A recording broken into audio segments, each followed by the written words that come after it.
Don't worry, guys. Nothing to see here. This article from French state media talks about how French lawmakers yesterday agreed that police in France will be able to spy on suspects by remote activating their cell phone camera, microphone, and geolocation.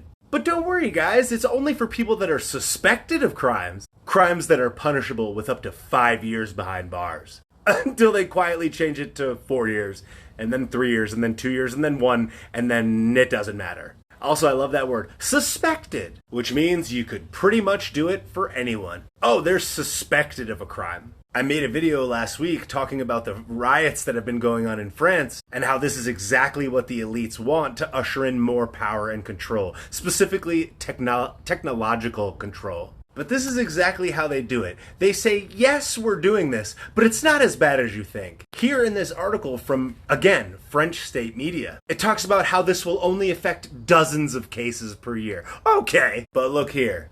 Laptops, cars, other connected objects, as well as phones, which essentially means any device connected to the internet. Phone, laptop, refrigerator, television, anything. And as more things get connected, your Alexa, your Ring camera, complete and total surveillance. Now, it's always important to remember, it's the frog in boiling water. They're never just going to come straight out with it. They're going to ease it in slowly and then chip away at it over time, especially on the heels of some sort of crisis, manufactured or otherwise. So they even say here, again, in French state-owned media, this is far from 1984. So they say things like, when justified by the nature or seriousness of the crime, or for proportional duration, which is up to 6 months. Which essentially means if you happen to see a person that you know, for example, at the local sandwichery, and you said, hey, what's good? And then you walked the other direction, they could basically get a judge to approve that you may be suspected of a crime and tap every single device, your car, your phone, your laptop, your television, your home computer, your camera, all of your microphones without you knowing for 6 months.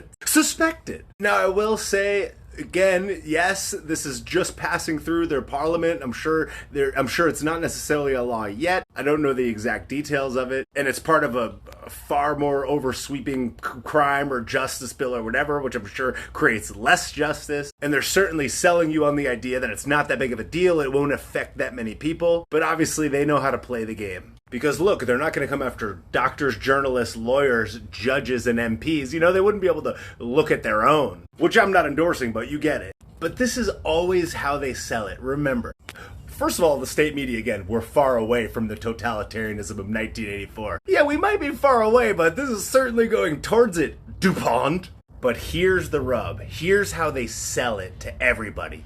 People's lives will be saved.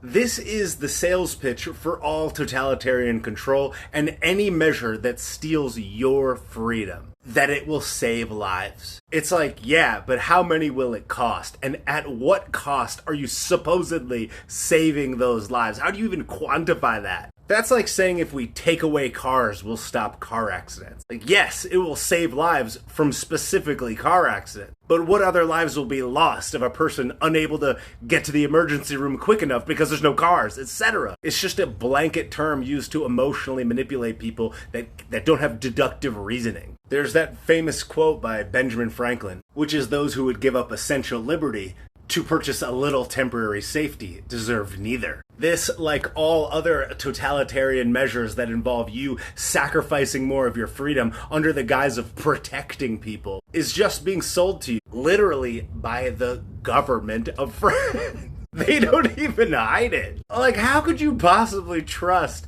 a supposed news outlet, a supposed media outlet that comes from them? Because this is exactly what they want. And they want to do things like blame social media, for example, for fueling these events. Even though the mainstream media and likely the state-owned media and any other news outlet, television station that encouraged and provoked these things, they are equally, if not more complicit than people talking to each other. So if they can blame it on social media, for example, they can use that to justify surveillance on you or blocking you from being able to speak to each other. And sooner or later, they'll come for your text messages and a variety of other things. You better bank on it. Because the social media, which is another way of saying a platform where people can communicate with other people, is not as easy to control as the state-owned media, as the mainstream media, as what's shown on TV, who are fueling these things equally, if not more. But they like them because their narratives can be controlled. And also, they're not stupid. They know the revolution will not be televised. Because this is the type of stuff that you get from the controlled media. Oh, all these people are rioting because of everyday discrimination, which is another way of saying it's justified. But that's on the BBC. Look,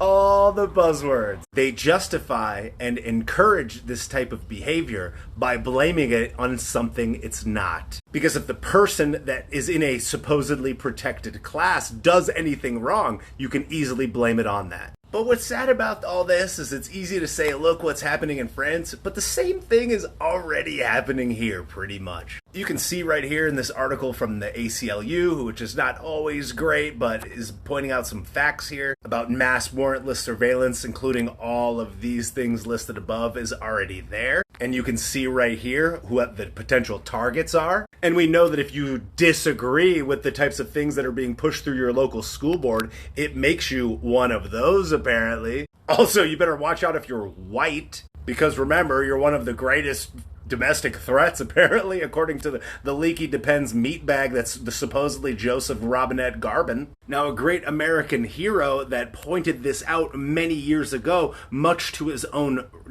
risk, was none other than Edward Snowden. Highly recommend you watch the documentary Citizen 4 if you haven't already. But we supposedly had our guy in office, and Edward Snowden didn't get a pardon. Julian Assange didn't get a pardon. A lot of these things that would have made a really big difference to the average American citizen and their rights, no big deal. But don't worry, guys, because let's talk about some completely meaningless battle in the Congress about personalities, or some meaningless vote that's going to do nothing for each of us. If we can't figure out how to hold our own supposed leaders accountable, this is just going to keep happening. Because one thing that totally kills me is that there's a lot of people that just don't understand how the internet works, for example. And a lot of people are talking about things like the Threads app and being mad about the data that it mines and whatever, and I understand that. But it's selective, right? It's like, yeah, let's all talk about this thing that we opt in, that we choose. And internet cookies and browser cookies and data mining and tracking is how you get served quality advertisements that are relevant to you. For the most part, they're pretty much good.